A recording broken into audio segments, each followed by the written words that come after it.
स्वागत है आप सभी का आपके अपने YouTube channel biology with Rajiv में। दोस्तों, आज हम सब पढ़ेंगे 11th की बायोलॉजी, जिसमें आप लोगों को चैप्टर 2 पढ़ाया जाएगा, जीव जगत का वर्गीकरण। तो चलिए, आप लोगों का ज़्यादा समय ना लेते हुए शुरू करते हैं आज का सेशन। अध्याय 2,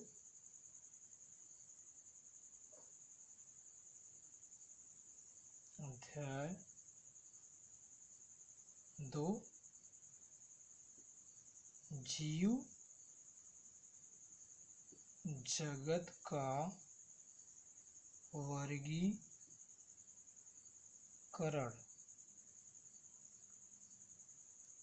ये अध्याय का नाम है जीव जगत का वर्गीकरण। चूँकि जीवों में विभिन्न प्रकार की विविधताएं होती हैं, तो इसलिए जीवों का वर्गीकरण करना आवश्यक हुआ। इस कड़ी में सबसे पहले यदि वैज्ञानिक की बात की जाए तो सबसे पहले जो जीव जगत का वर्गीकरण किया वो थे अरस्तु।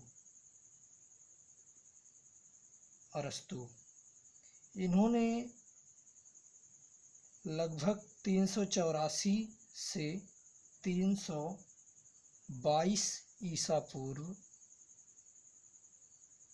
जीवों को दो भागों में डिवाइड किया। दो भागों में बांटा। पहला जूलॉजी या जिसे जंतु विज्ञान कहा जाता है, दूसरा बॉटनी या जिसे वनस्पति विज्ञान कहा जाता है। और एक बात बता दें, अरस्तु को बायोलॉजी का फादर भी कहा जाता है, फादर ऑफ बायोलॉजी। और यदि जूलॉजी की बात करें तो जूलॉजी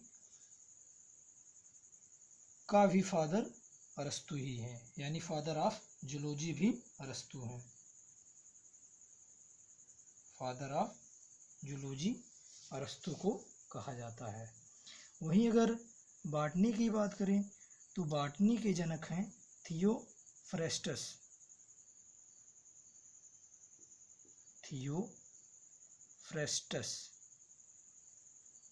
ये जो हैं बॉटनी के पिता कहे जाते हैं। तो इस प्रकार अरस्तु ने संपूर्ण जगत को दो भागों में बांटा, जूलॉजी और बॉटनी। उसके बाद अगले नंबर पे आते हैं लैमार्क।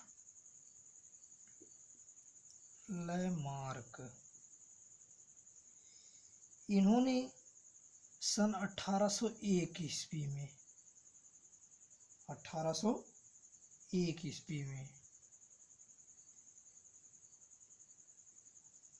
जीवों को दो भागों में डिवाइड किया, यानी जीव जगत को दो भागों में बांटा। इसमें पहला है जंतु जगत और दूसरा पादप जगत,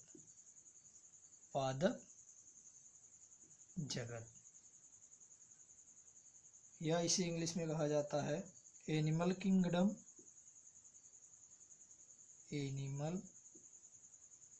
किंगडम और इसे प्लांट किंगडम।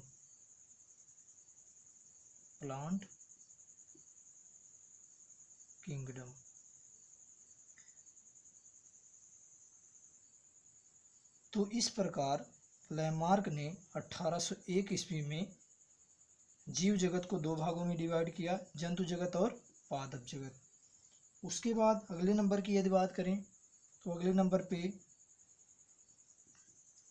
एक वैज्ञानिक हैं ओस्वाल्ड टिप्पो।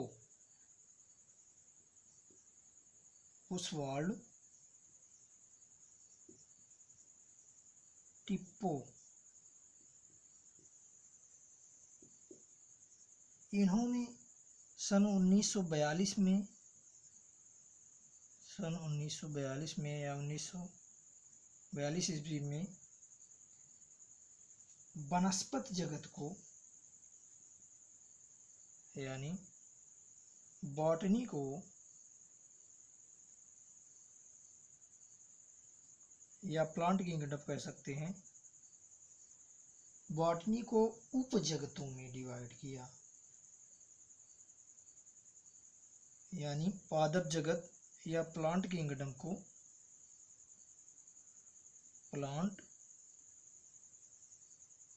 को उपजगतों में डिवाइड किया, जिसमें उन्होंने दो भागों में डिवाइड किया, थैलोफाइटा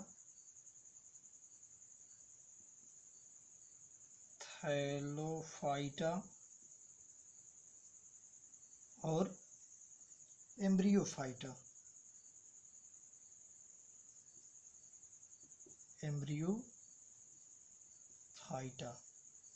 तो इस प्रकार ओस्टवाल्ड टिप्पो ने 1942 में प्लांट किंगडम को दो भागों में डिवाइड किया, थैलोफाइटा और एम्ब्रियोफाइटा। इसके भी अन्य भाग हैं, यानी इसके भी उपजगत उपवर्ग अलग अलग डिवाइड होते हैं। इसके बाद अगले नंबर पे आते हैं, इन लोगों के वर्गीकरण के पश्चात सन 1969 में आर.एच. व्हिटेकर आते हैं। यानी अगला जो वर्गीकरण किया है वो आर.एच.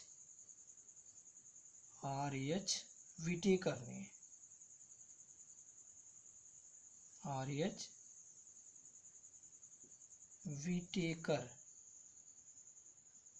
इन्होंने सन 1969 ईस्वी में डिवाइड किया और इन्होंने संपूर्ण जगत को 5 भागों में बांटा। यानी जीव जगत को 5 भागों में डिवाइड किया, जिसमें पहला है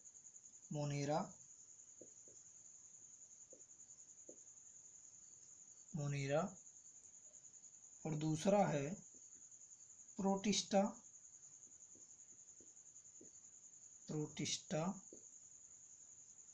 और तीसरा है कवक, चौथा है पादप और पांचवा है जंतु। तो आर.एच. व्हिटेकर ने सन 1969 में संपूर्ण जीव जगत को 5 जगत में डिवाइड किया, जिसमें पहला मोनेरा, दूसरा प्रोटिस्टा, तीसरा कवक, चौथा पादप और पांचवा जंतु। तो चलिए एक एक संघ का देखते हैं एक्सप्लेनेशन। तो सबसे पहले यहाँ मोनेरा को देखेंगे, उसके बाद प्रोटिस्टा को, उसके बाद कवक को। और ये चौथा जगत जब अध्याय 3 पढ़ाया जाएगा तब उसमें एक्सप्लेनेशन किया जाएगा, और जब चौथा अध्याय पढ़ाया जाएगा तब उसमें 5वां जगत का वर्गीकरण यानी एक्सप्लेनेशन किया जाएगा। तो चलिए नंबर 1 देखते हैं, मोनेरा।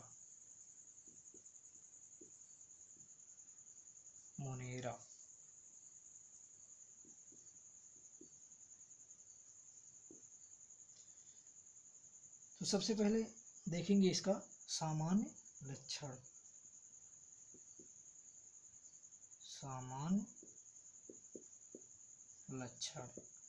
मोनेरा जगत का सामान्य लक्षण क्या है, इसमें पॉइंट वाइज देखेंगे। नंबर 1, इसमें प्रोकैरियोटिक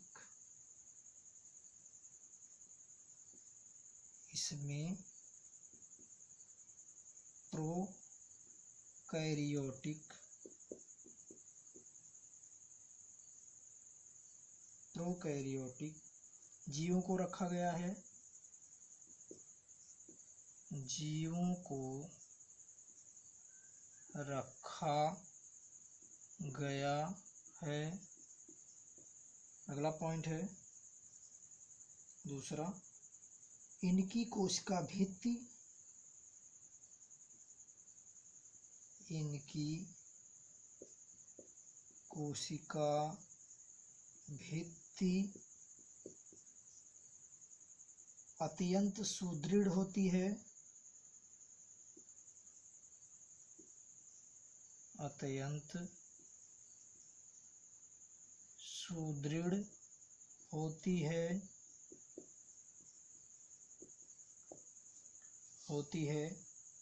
जिसमें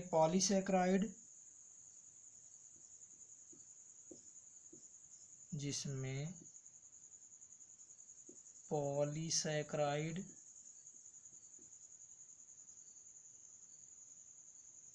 तथा अमीनो अम्ल होता है, अमीनो अम्ल होता है। अगले नंबर की यदि बात की जाए, पॉइंट नंबर 3, इसमें केंद्रकीय झिल्ली, इसमें केंद्रकीय झिल्ली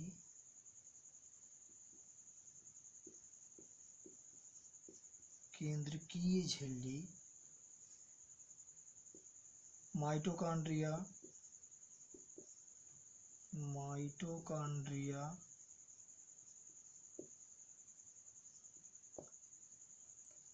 गोल्गी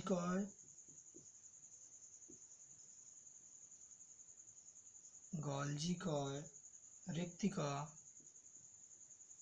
या जिसे इंग्लिश में वैक्यूल्स कहा जाता है, ये सब अनुपस्थित होते हैं। रिक्तिका अनुपस्थित होते हैं,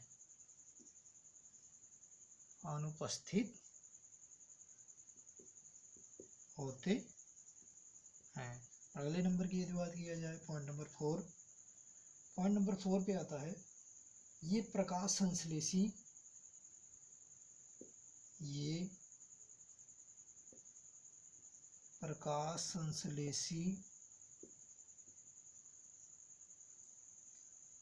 रसायन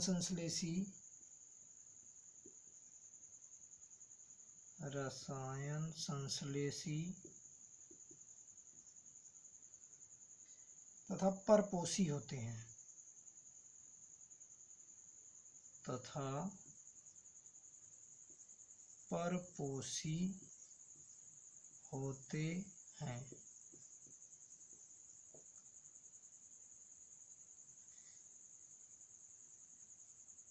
वहीं अगर इनके रहन सहन की बात किया जाए तो ये प्रायः, पॉइंट नंबर 5 है,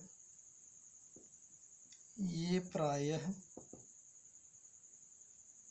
मिट्टी, जलवायु,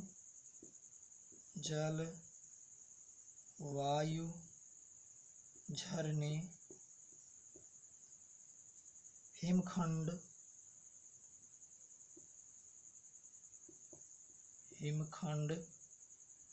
रेगिस्तान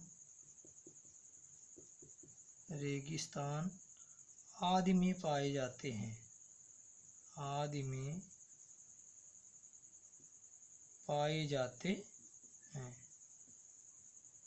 तो इस प्रकार मोनेरा जगत का सामान्य लक्षण है। उसके बाद आगे देखेंगे कि मोनेरा जगत का वर्गीकरण, इसके बाद आगे देखेंगे मोनेरा जगत का वर्गीकरण।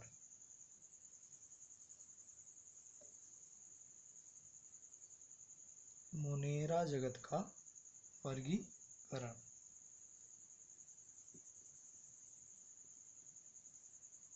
मोनेरा जगत का वर्गीकरण वर्गीकरण। तो मोनेरा जगत को मुख्यतः 4 भागों में डिवाइड किया गया है, जिसमें पहला है जीवाणु, या जिसे इंग्लिश में बैक्टीरिया कहा जाता है। दूसरा है एक्टिनोमाइसीटीज,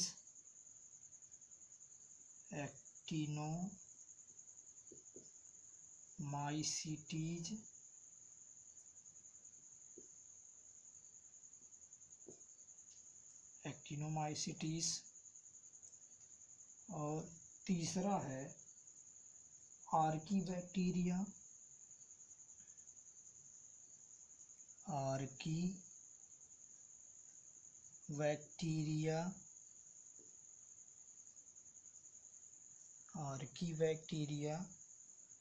और चौथा है साइनोबैक्टीरिया।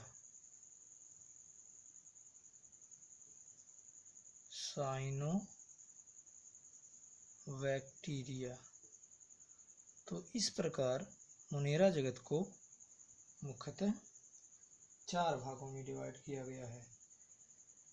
तो सबसे पहले देखेंगे जीवाणु के बारे में, एक एक का एक्सप्लेनेशन देखेंगे। जीवाणु की यदि बात किया जाए तो पॉइंट नंबर 1 पे, ये अवास्तविक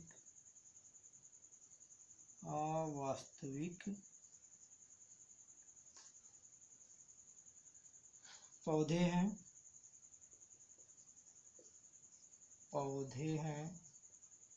वहीं अगर दूसरे कैरेक्टर की बात किया जाए, इसमें बैक्टीरियो क्लोरोफिल पाया जाता है। बैक्टीरियो क्लोरोफिल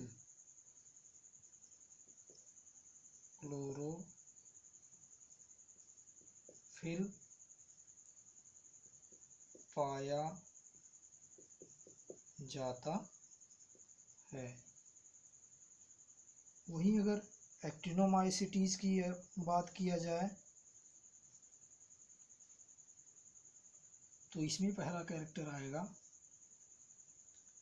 इसे कवकसम जीवाणु कहते हैं। इसे कवकसम जीवाणु कहते हैं, यानी ये कवक के जीवाणु के समान होता है।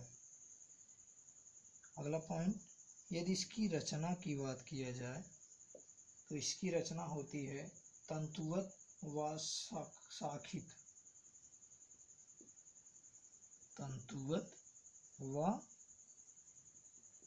शाखित। अगली अगर कैरेक्टर की बात किया जाए तो इससे प्रतिजैविक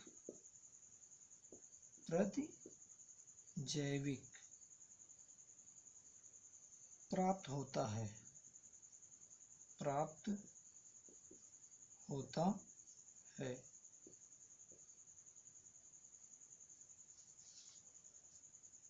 उसके बाद अगर आर्की बैक्टीरिया की बात करें तो इसमें पहला कैरेक्टर आता है कि इसे प्राचीनतम जीवित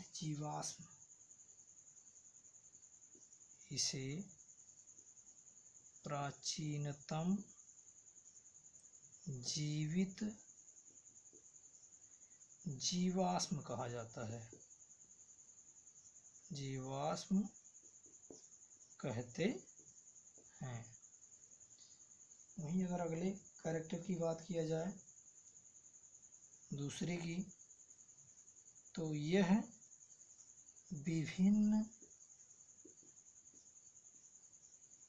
विभिन्न परिस्थितियों में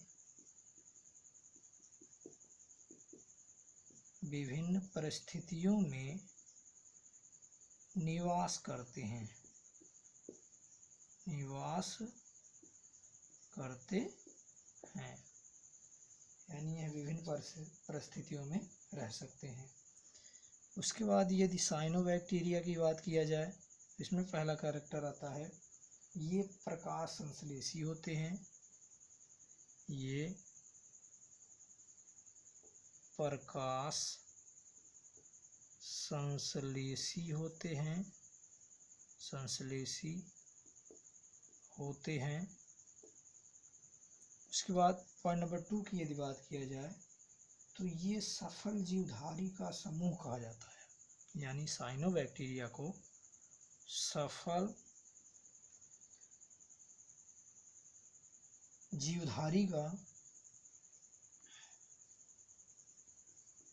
जीवधारी का समूह कहा जाता है, यानी साइनोबैक्टीरिया को सफल जीवधारियों का समूह कहा जाता है। इसके अंतर्गत यदि बात किया जाए तो नीलहरित शैवाल, इसको एक और नाम से जाना जाता है, नील हरित शैवाल भी कहा जाता है, भी कहा जाता है। तो इस प्रकार मोनेरा जगत को 4 भागों में डिवाइड किया गया, जीवाणु और एक्टिनोमाइसीट्स, आर्कीबैक्टीरिया और साइनोबैक्टीरिया। इन सब के लक्षण भी हो गए। उसके बाद आगे बात करते हैं दूसरे जगत की। दूसरे जगत पे आता है प्रोटिस्टा, यानी दूसरा जगत है प्रोटिस्टा।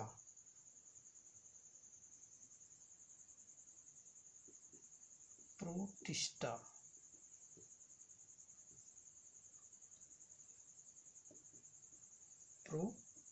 प्रोटिस्टा यदि प्रोटिस्टा की बात करें तो इसमें सबसे पहले इसका सामान्य लक्षण देखेंगे। सामान्य लक्षण तो इसमें पॉइंट वाइज देखेंगे। नंबर 1 पे सभी एक कोशिकीय यूकैरियोटिक को, सभी एक कोशिकीय यूकैरियोटिक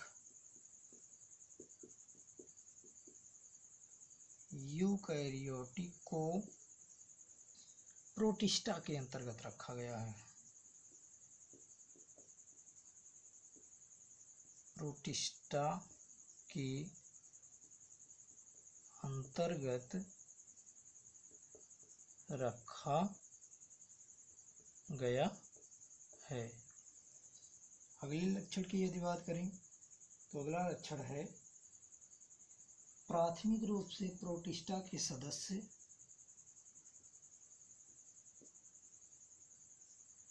प्राथमिक रूप से प्रोटिस्टा के सदस्य जलीय होते हैं, जलीय होते हैं, यानी प्रोटिस्टा के अंतर्गत जितने भी जीव आते हैं वो ज़्यादातर जलीय होते हैं, यानी जल में निवास करते हैं। अगले कैरेक्टर की यदि बात करें पॉइंट नंबर 3, इसमें सुसंगठित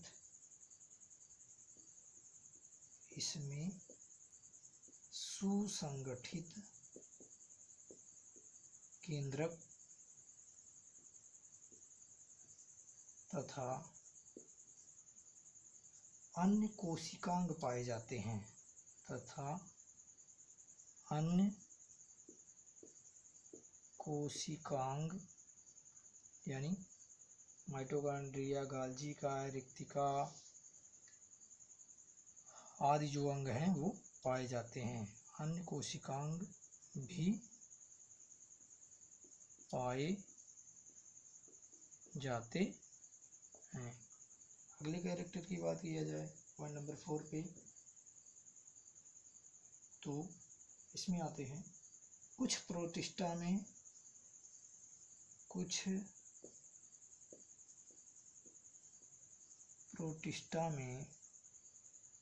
कसाभ तथा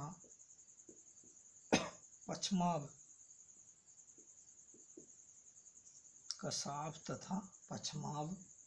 भी पाए जाते हैं।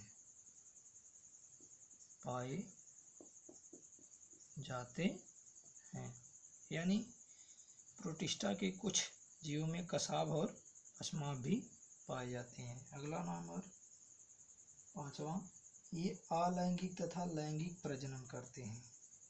ये अलैंगिक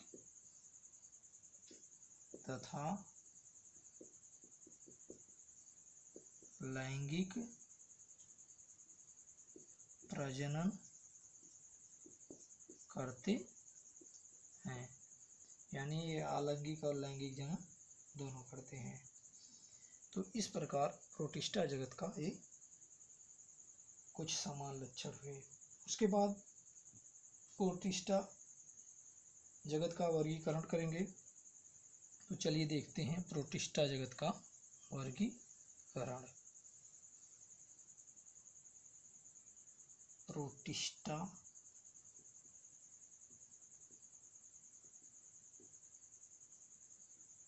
जगत का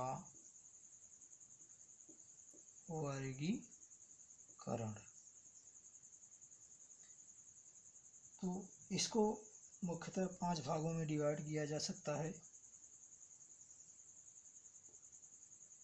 5 भागों में, जिसमें नंबर 1 है क्राइसोफाइट,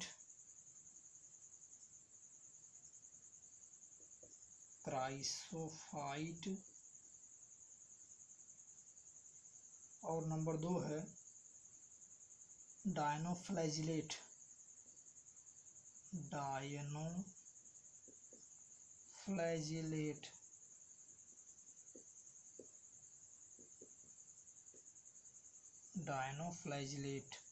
उसके बाद 3 पे है यूग्लिनाइड,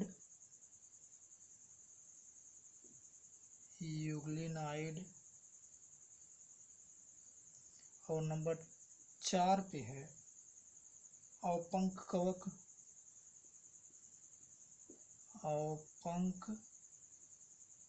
कवक। उसके बाद नंबर 5 पे है प्रोटोजोआ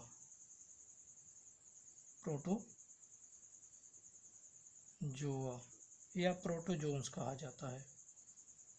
तो इस प्रकार प्रोटिस्टा जगत को मुख्यतः 5 भागों में डिवाइड किया जा सकता है।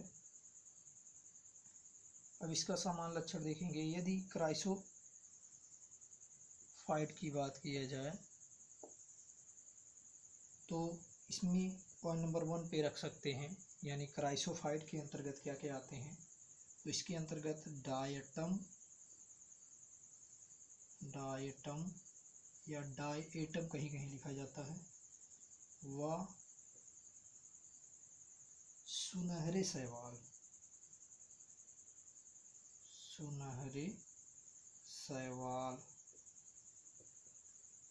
आते हैं।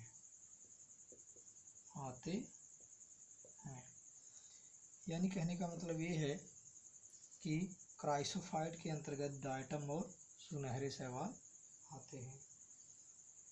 अब इनके वास स्थान की बात किया जाए पॉइंट नंबर 2 पे, तो ये स्वच्छ व लवणीय जल दोनों में पाए जाते हैं। ये स्वच्छ व लवणीय जल में पाए जाते हैं। उसके बाद अगले कैरेक्टर की यदि बात करें पॉइंट नंबर 3 पे, ये समुद्र के मुख्य उत्पादक हैं। तो इस प्रकार क्राइसोफाइट के अंतर्गत डायटम और सुनहरे शैवाल आते हैं। ये स्वच्छ और लवणीय दोनों जल में पाए जाते हैं और ये समुद्र के मुख्य उत्पादक हैं। उसके बाद यदि डायनोफ्लैजिलेट की बात करें तो डायनोफ्लैजिलेट में पहला पॉइंट रख सकते हैं, ये समुद्री व प्रकाश संश्लेषी जीव हैं। ये समुद्री व प्रकाश संश्लेषी जीव हैं। संश्लेषी जीव हैं। उसके बाद इनके शरीर की यदि बात करें पॉइंट नंबर 2 पे, तो इनके शरीर का जो आधार होता है वो पीला, हरा, भूरा तथा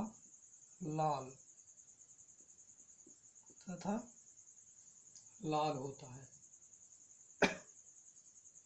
इसी कारण यानी पीला, हरा, भूरा और लाल के कारण जो जल का रंग होता है वो इसी में परिवर्तित हो जाता है। उसके बाद अगले कैरेक्टर की बात करें पॉइंट नंबर 3 पे, तो इनकी जो कोशिका भित्ति होती है वो सेलुलोज की बनी होती है। यानी कोशिका भित्ति सेलुलोज की बनी होती है। सेलुलोज की बनी होती है। उसके बाद यदि यूग्लिनाइड की बात करें तो ये प्रायः स्वच्छ जल में पाए जाते हैं। यानी इनका वासस्थान जो है स्वच्छ जल में पाए जाते हैं और इनकी कोशिका भित्ति की यदि बात करें तो इनकी जो कोशिका भित्ति होती है सेलवाल कोशिका भित्ति वो पेलिकिल की बनी होती है। पेलिकिल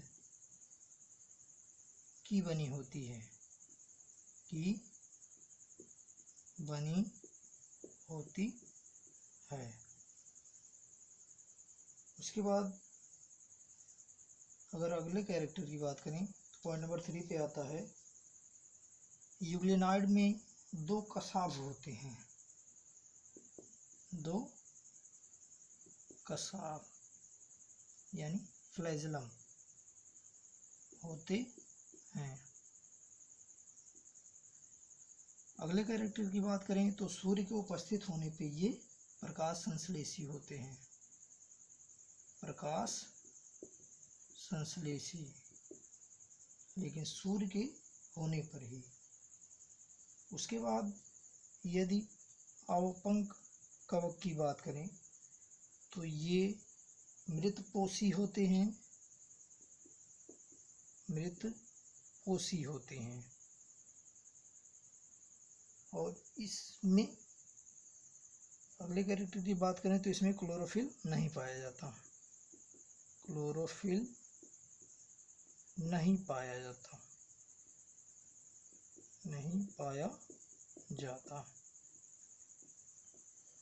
उसके बाद अगले भाग की यदि बात करें प्रोटोजोआ, तो प्रोटोजोआ में मुख्यतः प्रोटोजोआ की यदि बात करें तो इसमें मुख्यतः रख सकते हैं अमीबा, पैरामीशियम,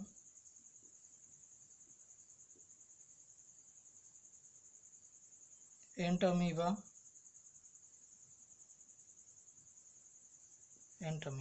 आदि जीव आते हैं। वैसे इसका विस्तृत अध्ययन जब चैप्टर 4 पढ़ाया जाएगा तो उसमें बताया जाएगा। चलिए आगे बढ़ते हैं। इसके बाद हम लोग तीसरा जगत देखेंगे, कवक। कवक, चलिए तीसरे जगत के बारे में देखेंगे, कवक। कवक क्या होते हैं? कवक के बारे में देखेंगे। तो कवक की बात यदि करें, यानी तीसरा जो जगत है कवक, या इसे कहा जाता है इंग्लिश में फंगी। यदि फंगी की बात किया जाए तो ये प्रायः सड़े गले पदार्थों, अचार, मुरब्बों, रोटी, खाद, चमड़ा आदि पदार्थों से उत्पन्न होते हैं। चलिए इसका सामान्य लक्षण देख लेते हैं पहले। सामान्य लक्षण, इसको पॉइंट वाइज देखेंगे। पॉइंट नंबर 1, इनमें पर्णहरित नहीं होता। इनमें पर्णहरित नहीं होता, अर्थात क्लोरोफिल नहीं पाया जाता, नहीं होता है। ये परपोषी होते हैं। ये परपोषी होते हैं। ये परपोषी होते हैं। अगले कैरेक्टर की बात किया जाए दूसरे पे, तो इनका शरीर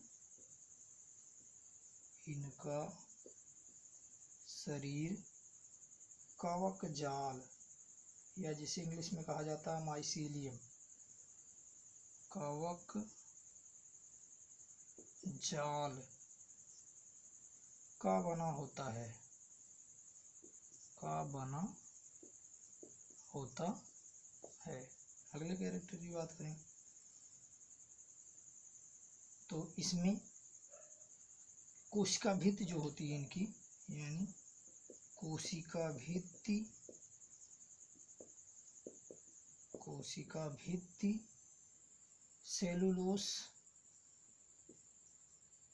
सेलुलोस अथवा काइटिन की बनी होती है। काइटिन की बनी होती है। अगली कैरेक्टर की यदि बात करें तो अगला कैरेक्टर है, ये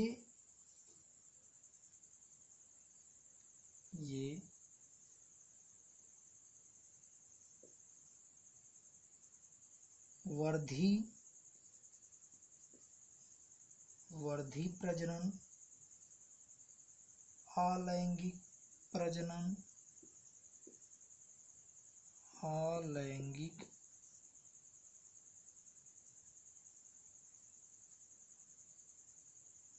तथा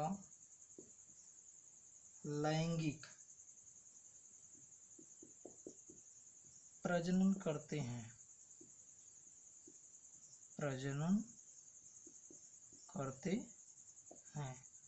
अगली कैरेक्टर की यदि बात करें, पॉइंट नंबर 5 की यदि बात करें, कवक जाल में अनेक पतले सूक्ष्म कवक सूत्र होते हैं। पतले सूक्ष्म कवक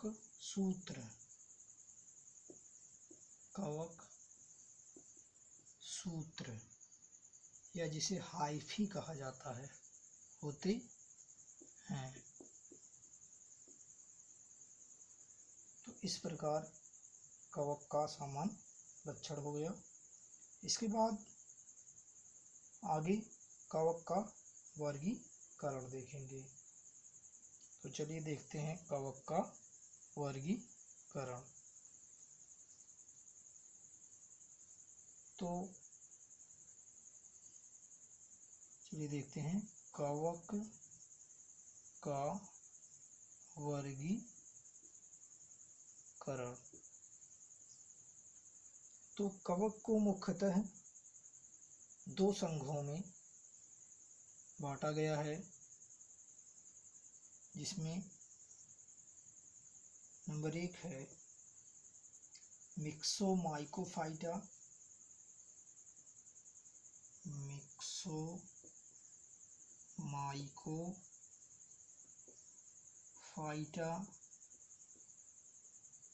मिक्सोमाइकोफाइटा और दूसरा है यूमाइकोफाइटा।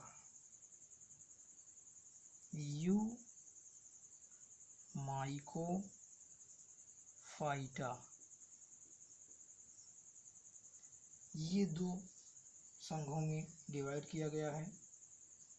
तो सबसे पहले देखेंगे मिक्सोमाइकोफाइटा के बारे में। तो इसमें देखेंगे पॉइंट नंबर 1। तो इसकी अगर लक्षण की बात करें तो इसमें सबसे पहला लक्षण आता है कि इनमें कोशिका भित्ति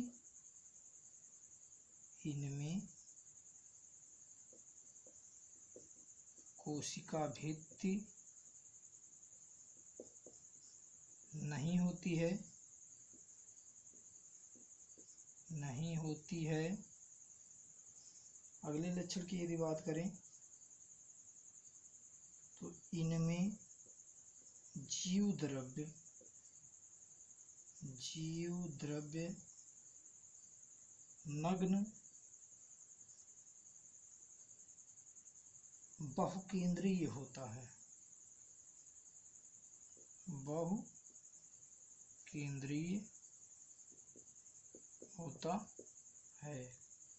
अगले कैरेक्टर की यदि बात करें तो तीसरा, इसे कूट कवक भी कहा जाता है। इसे कूट कवक भी कहा जाता है। अगले नंबर की यदि बात करें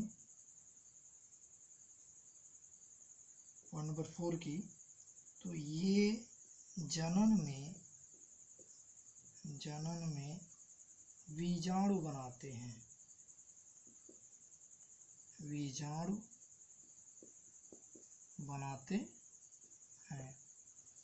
यदि इसमें उदाहरण की बात करें तो इसके अंतर्गत मुख्यतः फाइजेरियम आता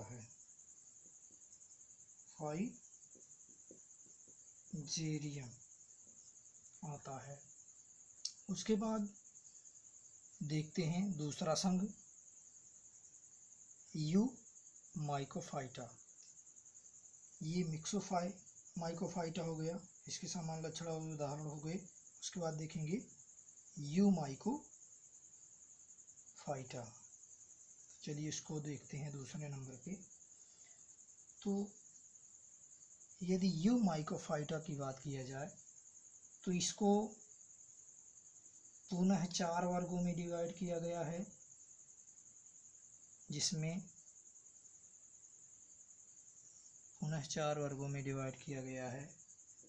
जिसमें पहला है फाइकोमाइसीटीज,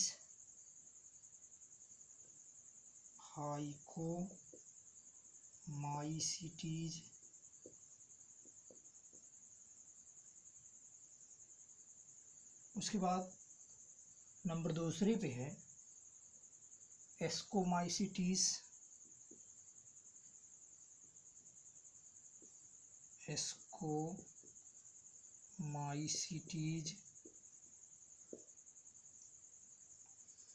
और नंबर तीसरे पे है बेसिडियोमाइसीटीज।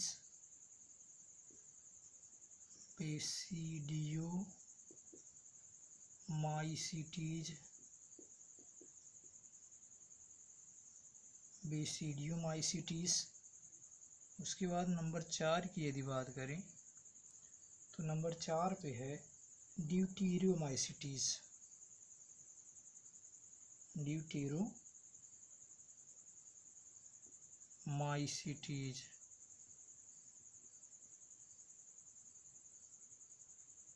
माइसिटीज। तो इस प्रकार कवक के दूसरे संघ यूमाइकोफाइटा को 4 वर्गों में डिवाइड किया गया है। इसमें पहला है फाइकोमाइसिटीज, दूसरा है एस्कोमाइसिटीज, तीसरा है बेसिडियोमाइसिटीज और चौथा है ड्यूटेरियोमाइसिटीज। तो एक एक का कैरेक्टर देखेंगे। तो सबसे पहला है फाइकोमाइसिटीज। फाइकोमाइसिटीज को सबसे पहले देखते हैं। ये शाखा युक्त होते हैं। शाखा युक्त होते हैं। अगला कैरेक्टर है ये मृतोपजीवी तथा परजीवी होते हैं। ये मृतोपजीवी तथा परजीवी होते हैं। अगला नंबर है तीसरा, ये अलैंगिक तथा लैंगिक दोनों प्रकार के जनन करते हैं। ये अलैंगिक तथा लैंगिक प्रजनन करते हैं।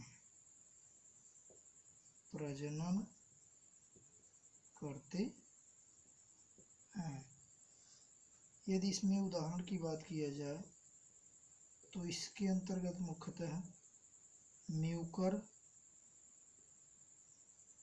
म्यूकर राइजोपस,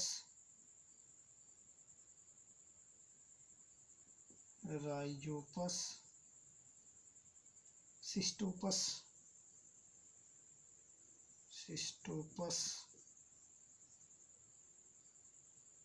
एल्ब्यूगो आदि आते हैं।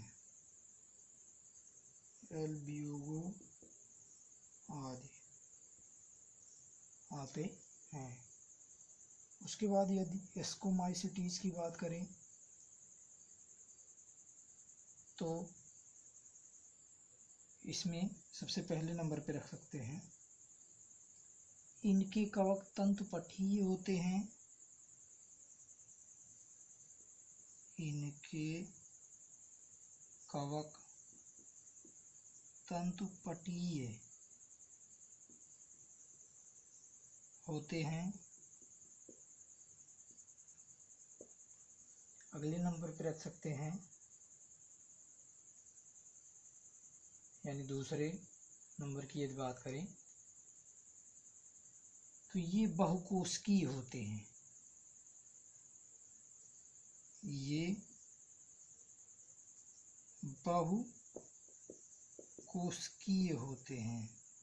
ईस्ट को छोड़ करके ये बहुकोशिकीय होते हैं, यानी एस्कोमाइसिटीज में ईस्ट को छोड़ करके बाकी सब जो होते हैं वे बहुकोशिकीय होते हैं।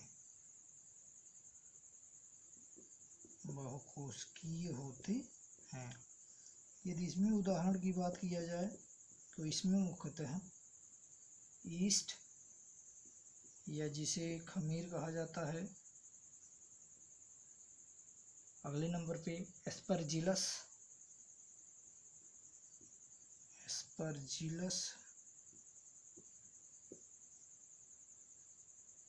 पेनिसिलियम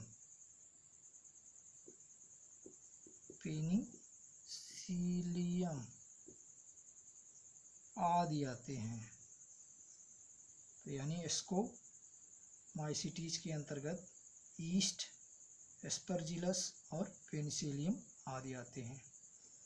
उसके बाद यदि बेसिडियोमाइसिटीज की बात करें, बेसिडियोमाइसिटीज, तो इसमें सबसे पहले पॉइंट पे रख सकते हैं, ये कवक तंतु पटयुक्त होते हैं। ये कवक तंतु पटयुक्त होते हैं। उसके बाद यदि अगले कैरेक्टर की बात किया जाए तो ये परजीवी होते हैं।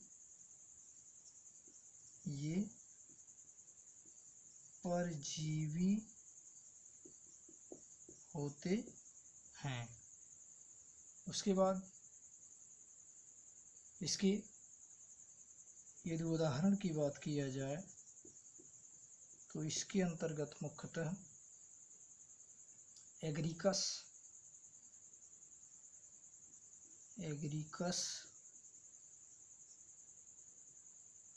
मोरचेला,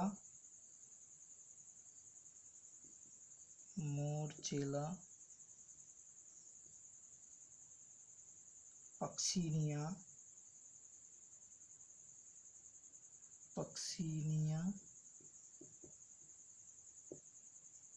आदि आते हैं। यानी बेसिडियोमाइसिटीज के अंतर्गत एग्रिकस, मोरचेला, पक्सिनिया आदि आते हैं। अस्टिलिगो भी है इसी के अंतर्गत। उसके बाद अगला देखेंगे चौथा, ड्यूटेरोमाइसिटीज। इसको देखेंगे, सबसे पहला कैरेक्टर इसका है, ये अपोड कवक हैं। ये अपोड कवक हैं या होते हैं। अगले कैरेक्टर की यदि बात करें तो इनके लिंगी जनन अंग अज्ञात होते हैं। इनके लिंगी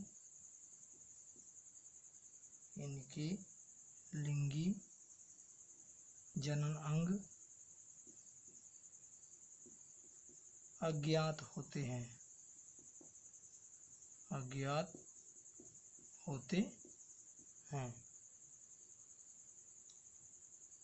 इसके अंतर्गत मुख्यतः उदाहरण के तौर पे रख सकते हैं, उदाहरण में इसके अंतर्गत फ्यूजेरियम,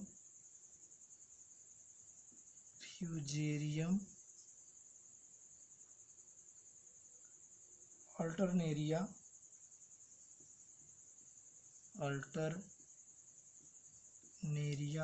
आदि आते हैं। तो इस प्रकार कवक का वर्गीकरण दो संघों में डिवाइड किया गया, इनको मिक्सोमाइकोफाइटा और यूमाइकोफाइटा। मिक्सोमाइकोफाइटा के अन्य वर्ग नहीं थे। यूमाइकोफाइटो को पुनः 4 वर्गों में डिवाइड किया, फाइकोमाइसिटीज, एस्कोमाइसिटीज, बेसिडियोमाइसिटीज और ड्यूटेरियोमाइसिटीज। इन सब का जनरल कैरेक्टर और इसके अंतर्गत कौन कौन से सवाल आते हैं वो देखा आप लोगों ने। इसके बाद आगे बढ़ते हैं। आगे आता है लाइकेन, वो भी इसी का टॉपिक है, यानी लाइकेन।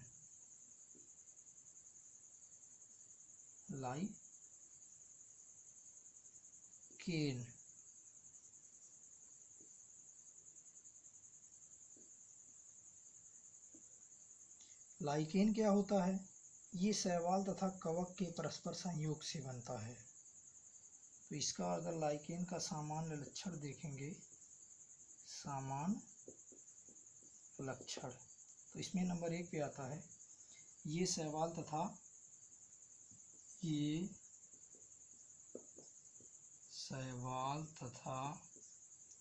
कवक के सहयोग से बने सहजीवी हैं।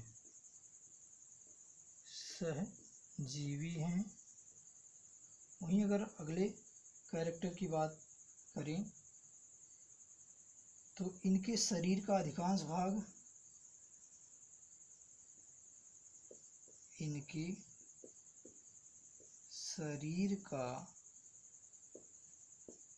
अधिकांश भाग कवक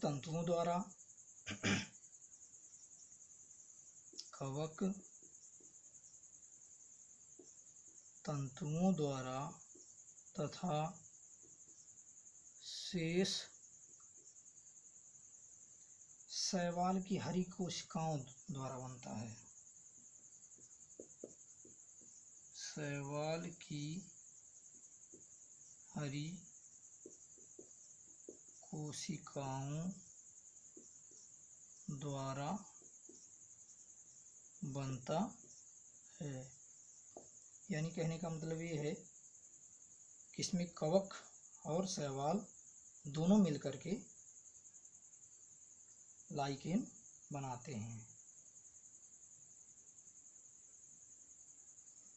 उसके बाद आगे देखेंगे, यदि इसके उदाहरण की बात करें यानी लाइकेन के अंतर्गत क्या क्या आता है, तो इसमें परमेलिया,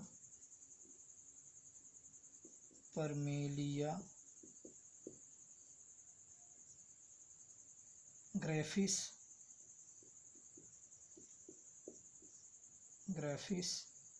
असनिया,